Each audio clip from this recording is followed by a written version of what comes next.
ಸಾಮಾಜಿಕ ಕಾರ್ಯಗಳಿಗೆ ತೊಡಸ್ಕೊಳ್ಳುವಂತಹ ಚೈತ್ರ ಒಳ್ಳೆ ಕೆಲಸ ಮಾಡ್ತಾರೆ. ಎಲ್ಲಿ ತಪ್ಪಾಗತ್ತೋ ಅದನ್ನ ಧ್ವನಿ ಎತ್ತಿ ಮಾತಾಡ್ತಾರೆ. ಯಾರು ತಪ್ಪು ಮಾಡಿದಾರೋ ಅವ್ರನ್ನ ಪಾಯಿಂಟ್ ಔಟ್ ಮಾಡಿ ತೋರಿಸ್ತಾರೆ. ಸಮಾಜದಲ್ಲಿ ಏನೇ ಬಂದ್ರೂ ಕುಗ್ಗಲ್ಲ, ಹೆದರಲ್ಲ ಅನ್ನುವಂತಹ ಒಂದು ಗಟ್ಟಿಗಿತ್ತಿ. ಇಂತಹ ಚೈತ್ರಂಗೆ ಅನೇಕ ಕಾಂಟ್ರವರ್ಸಿಗಳು ಕೂಡ ಎದುರಾಗುತ್ತೆ. ಸೊ ಆ ಕಾಂಟ್ರವರ್ಸಿನೆಲ್ಲ ಹೊತ್ಕೊಂಡು ನೀವು ಬಿಗ್ ಬಾಸ್ ಮನೆ ಒಳಗೆ ಬಂದು ನಿಮ್ಮನ್ನ ನೀವು ಬೇರೆ ಥರ ಪೋರ್ಟ್ರೇ ಮಾಡ್ಕೊಳ್ಳೋದು ಅದು ನಾವು ಸುಲಭದ ಕೆಲಸ ಅಂತೂ ಅಲ್ಲ. ಸೊ ಎಲ್ಲೊಂದು ಕಾಂಟ್ರವರ್ಸಿಗಳು ನಿಮ್ಮ ಒಂದು ಜರ್ನಿಗೆ ಅಡ್ಡ ಆಗತ್ತೆ ಅಂತ ನಿಮಗೆ ಅನಿಸಿದ್ದುಂಟಾ, ಅಥವಾ ಅಡ್ಡ ಆಗಿದೆಯಾ? ಆ ಥರದ್ದು ಏನಾದರೂ ಆಗಿದೆಯಾ? ಇಲ್ಲ, ನಾನು ಜೀವನದಲ್ಲಿ ಅದೇ ನಾನು ಯಾವತ್ತೂ ಕಾಂಟ್ರವರ್ಸಿ ಹಿಂದೆ ಹೋಗೋದಿಲ್ಲ. ನನ್ನ ಬದುಕು ನನ್ನ ಪಾಡಿಗೆ ನಾನು ಇರ್ತೀನಿ. ನಾನು ಸುದ್ದಿಗೆ ಬಂದರೆ ನಾನು ಬಿಡೋದಿಲ್ಲ ಅನ್ನೋ ಥರ ಕೆಟಗರಿ ಹುಡುಗಿ ನಾನು ಸುದ್ದಿಗೆ ಬರಬೇಡ್ರಪ್ಪ ಅಂತ. ಆದ್ರೆ ಅದೇ ಸುದೀಪ್ ಸರ್ ಲಾಂಚ್ ಡೇನಲ್ಲಿ ಕೇಳಿದ್ರು, ಯಾಕೆ ನಿಮ್ಮ ಸುತ್ತಾನೆ ಕಾಂಟ್ರವರ್ಸಿ ಸುತ್ಕೊಳ್ಳುತ್ತೆ ಅಂತ. ಸರ್ ನಾನು ಬೇಡ ಅಂದ್ರೆ ಕಾಂಟ್ರವರ್ಸಿಗಳು ನನ್ನ ಹುಡ್ಕೊಂಡ್ಬರುತ್ತೆ, ನಾನೇನು ಮಾಡೋಕ್ಕಾಗಲ್ಲ ಅಂತ. ನಾನು ಯಾವತ್ತೂ ಅದಕ್ಕೆ ಅಂಜಿಲ್ಲ. ಯಾಕೆಂದರೆ ನೋಡಿ, ಕಾಂಟ್ರವರ್ಸಿ ಯಾರ ಬಗ್ಗೆ ಮಾಡ್ತಾರೆ? ವಿರೋಧಿಗಳೇ ಮಾಡಬೇಕು ಕಾಂಟ್ರವರ್ಸಿಗಳನ್ನು.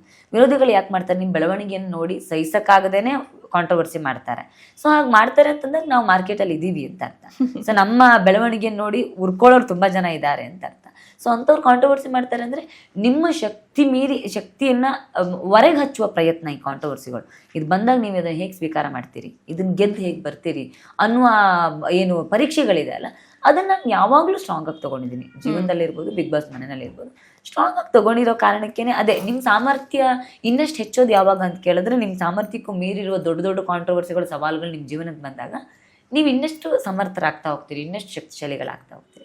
ನಾನು ಯಾವತ್ತೂ ಅದ್ರ ಬಗ್ಗೆ ಯೋಚನೆ ಮಾಡಿಲ್ಲ, ಈ ಕಾಂಟ್ರವರ್ಸಿ ಆಗುತ್ತೆ, ಅದಾಗುತ್ತೆ, ಇದಾಗುತ್ತೆ. ಇಲ್ಲ, ಬಂತ, ಇದು ಬರಬೇಕಾಗಿತ್ತು, ಇದು ನಡಿಬೇಕಾಗಿತ್ತು, ನಡೆದಿದೆ, ಮುಗೀತು. ಆಚೆಗೆ ಇನ್ನೇನು ಮಾಡಬೇಕು ಅದ್ರ ಬಗ್ಗೆ ಯೋಚನೆ ಮಾಡಬೇಕು ಅಂತ. ಈ ಕ್ಷಣಕ್ಕೆ ಏನಾಗಬೇಕು ಅನ್ನೋದನ್ನು ಮಾಡಿ ಮುಗಿಸ್ಬೇಕು, ಮುಂದಿನಕ್ಕೆ ನಡೀತಾ ಇರಬೇಕು ಅನ್ನೋದು ನನ್ನ ಯೋಚನೆ. ಕಾಂಟ್ರವರ್ಸಿ ಅಂತಂದ್ರೆ ಇದು ಕೇವಲ ಒಬ್ಬ ವ್ಯಕ್ತಿ ಮೇಲೆ ಇರೋದಿಲ್ಲ. ಏನಾಗುತ್ತೆ ಅಂದ್ರೆ, ಇವಾಗ ನಿಮ್ಮ ಮೇಲೆ ಬಂತು ಅಂದ್ರೆ ನಿಮ್ಮ ಹಿಂದ್ಗಡೆ ನಿಮ್ಮ ಸಂಸಾರ ಇರುತ್ತೆ, ನಿಮ್ಮ ಫ್ಯಾಮಿಲಿ ಇರುತ್ತೆ, ಅವರು 100 ಜನಕ್ಕೆ ಆನ್ಸರೇಬಲ್ ಆಗಿರ್ತಾರೆ.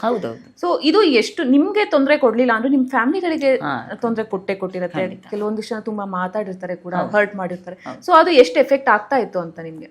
ಅದೇ ಅಂದ್ರೆ ನಾನು ಸಾಮಾಜಿಕ ಜೀವನದಲ್ಲಿ ಇರೋ ತನಕನೂ ಕೂಡ ನನ್ನ ಫ್ಯಾಮಿಲಿ ಸ್ವಲ್ಪ ಎಲ್ಲೂ ಹೊರಗಡೆ ಪರಿಚಯನೇ ಮಾಡಿಸಿರ್ಲಿಲ್ಲ. ನನಗೆ ಅಕ್ಕ ಇದ್ದಾರೆ, ತಂಗಿ ಇದ್ದಾರೆ, ಇವರು ನಮ್ಮ ಅಪ್ಪ ಎಲ್ಲೂ ನಾನು ಹೇಳ್ಕೊಂಡಿಲ್ಲ. ಆದಷ್ಟು ಅಂದರೆ ಪರಿಚಯ ಮಾಡಿಸೋ ವಿಚಾರದಲ್ಲಿ ಸ್ವಲ್ಪ ದೂರನೇ ಇಡ್ತಿದೆ, ಯಾವತ್ತೂ ಅವ್ರಿಗೆ ತೊಂದರೆ ಆಗಬಾರ್ದು ಅಂತ.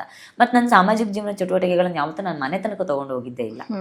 ಏನೇ ಇದ್ದರೂ ಅದನ್ನು ಅಲ್ಲಲ್ಲೇ ಸಾಲ್ವ್ ಮಾಡಿಕೊಂಡೇ ಮನೆಗೆ ಬರ್ತಾ ಇದ್ದೆ. ಸೊ ಹಾಗಾಗಿ ಆ ವಿಚಾರದಲ್ಲಿ ಒಂದು ಸ್ವಲ್ಪ ಎಚ್ಚರಿಕೆ ವಹಿಸ್ತಾ ಇದ್ದೆ. ಬಿಗ್ ಬಾಸಿಗೆ ಬಂದ ಮೇಲೆ ಗೊತ್ತಾಗಿದ್ದು, ನಮ್ಮಮ್ಮ, ನನ್ನ ತಂಗಿ ಎಲ್ಲರ ಪರಿಚಯ ಬಿಗ್ ಬಾಸಿಗೆ ಬಂದ ಮೇಲೆ ಗೊತ್ತಾಗಿದ್ದು. ಸೊ ಹಾಗಾಗಿ ಎಲ್ಲ ಒಂದು ಕಡೆ ಇಷ್ಟು ವರ್ಷನೂ ಅದನ್ನು ಎಚ್ಚರಿಕೆಯಿಂದ ನಿಭಾಯಿಸ್ಕೊಂಡು ಬಂದಿದ್ದೇನೆ. ಮುಂದಿಂದೆಲ್ಲ ಭಗವಂತ ಕಾಪಾಡ್ತಾನೆ, ಕಾಯೋನೊಬ್ಬ ಮೇಲಿದ್ದಾನೆ ಅನ್ನೋದ್ರ ಮೇಲೆ ನಂಬ್ಕೊಂಡು ಬದುಕ್ತಾ ಇದ್ದೀನಿ ಅಷ್ಟೇ.